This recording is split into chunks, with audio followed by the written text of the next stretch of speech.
ਵਾਹਿਗੁਰੂ ਜੀ ਕਾ ਖਾਲਸਾ ਸ਼੍ਰੀ ਵਾਹਿਗੁਰੂ ਜੀ ਕੀ ਫਤਿਹ। ਜਨਮ ਸਾਖੀ 10 ਗੁरुओं की सूरज प्रकाश ग्रंथ। साखी गुरु तेग बहादुर साहिब जी की। खीवा कला के मनमुख लोग। अलीशेर से गुरु जी जोगे गांव गए। यहाँ के लोग जब गुरु जी के दर्शन करने के लिए आए तो आप जी ने भूपाला गांव जाकर डेरा लगाया और वहां रात व्यतीत करके खीवा कला जा ठहरे। इस गांव को एक किसान सिंह गुरु जी के रोज दर्शन करने आता और 2-3 घड़ी बैठा रहता। एक दिन जब वह माथा टेक कर झटपट ही उठकर चला गया तो गुरुजी ने पूछा, आज क्यों जल्दी उठ चले हो? सिंह ने कहा, गुरुजी, आज एक व्यक्ति के घर सगाई है, वहाँ सबको गुड़ मिलना है, मैं वहाँ अपना हिस्सा लेने के लिए जा रहा हूँ। गुरुजी ने वचन किया कि तुम धैर्य सहित बैठे रहो, तुम्हें घर बैठे ही 2 बाटने आ जाए करेंगे। धन गुरु नानक। गुरुजी का वचन मानकर सिगा वही बैठ रहा।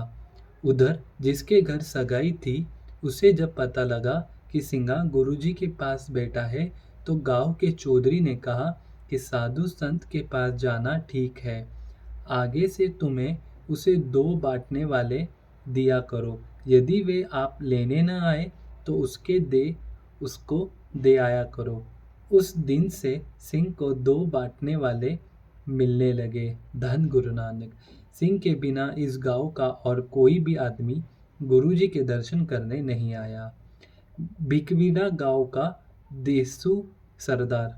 खीवा कला से चलकर गुरुजी 1-2 स्थानों पर डेरा करके सिख संगत को निहाल करते हुए भिकीविंड आ गए। यहाँ एक चहल गोत का देसू सरदार रहता था। यह सरोवर का शिष्य था।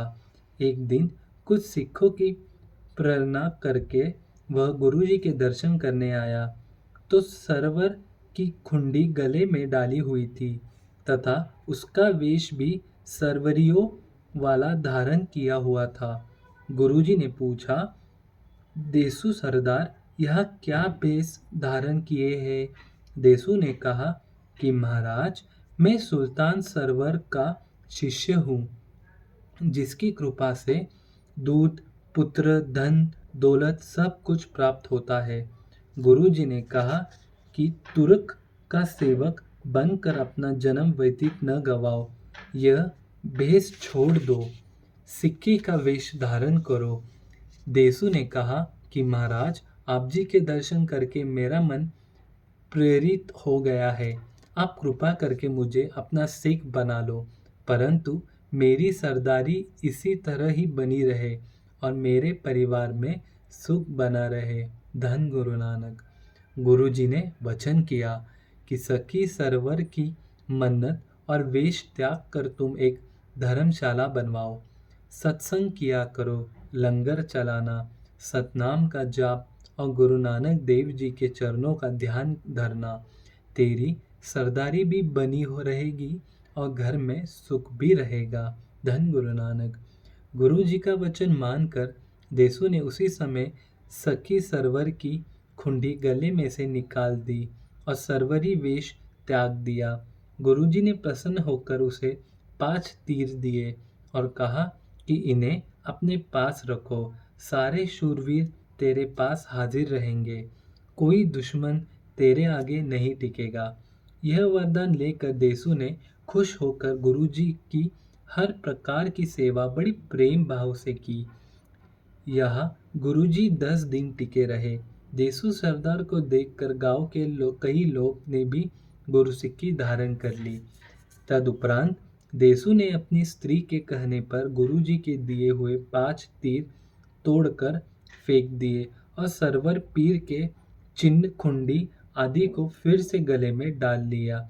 इस बात का जब गुरुजी को पता लगा तो आप जी ने वचन किया कि हमने उसे 5 पीरों की छाप वाले 5 तीर दिए थे, उसने वे अपनी स्त्री के कहने पर तोड़कर मुकार की है, उसने अपना वंश नाश कर लिया है, कुछ समय के पश्चात गुरुजी का वचन सत्य हुआ और देशों की सारी कुल का नाश हो गया। धन गुरु नानक। वाहिगुरु जी का खालसा, श्री वाहिगुरु जी की फतेह। धन गुरु नानक, धन गुरु नानक।